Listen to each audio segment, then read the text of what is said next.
Ekologiya, atrof muhitni muhofaza qilish va iqlim o'zgarishi, oliy ta'lim, fan va innovatsiyalar, Maktabgacha va maktab ta'limi vazirliklari hamda O'zbekiston Respublikasi Bosh prokuraturasi bilan hamkorlikda o'quvchi yoshlar o'rtasida "Siz ekologiyaga oid qonunlarni bilasizmi?" ko'rik tanlovi tashkil etildi. Urganch shahrida 2 kun davom etadigan mazkur tanlovning kasbiy ta'lim muassasalari jamoalari o'rtasidagi respublika bosqichi o'tkazilmoqda. Tafsilotlar bilan muxbirimiz.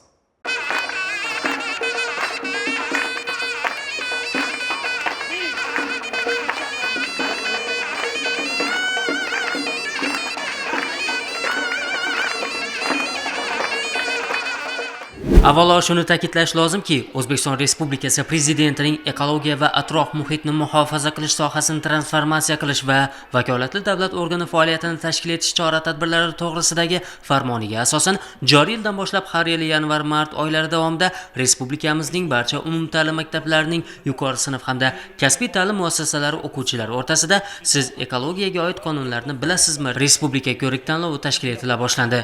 Chunki yoshlarning ekologik bilimlarini oshirish jamiyat va kelajak avlodlar uchun juda muhim ahamiyatga ega. Yigit-qizlarda ekologiyaga oid huquqiy ong va madaniyatni yuksaltirib borish, ularda milliy huquq tizimiga nisbatan hurmat tuyg'usini kuchaytirish maqsadida tashkil etilgan ushbu tanlovning dastlabki bosqichlari minglab ishtirokchilarni qamrab oldi. Siz ekologiyaga oid qonunlarni bilasizmi? Respublika ko'rik tanlovi mana final bosqichida 4 ta shart.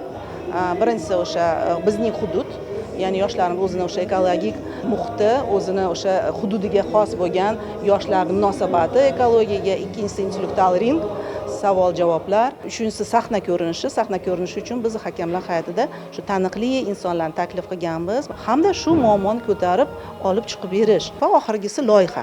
Loyiha uchun ham shu vazirligimizni mas'ul xodimlari belgilab boradi. Juda ham loyihalar kuchli, sababi mana o'tgan safargi hududiylarni ham kuzatib bordim. Juda ham chiroyli yaxshi takliflar berishmoqda. G'oliblikni qo'lga kiritgan jamoaga biz vazirligimiz tarafidan pulli mukofotlar ajratilgan, ya'ni 1-chi, 2-chi, 3-chi o'rin uchun.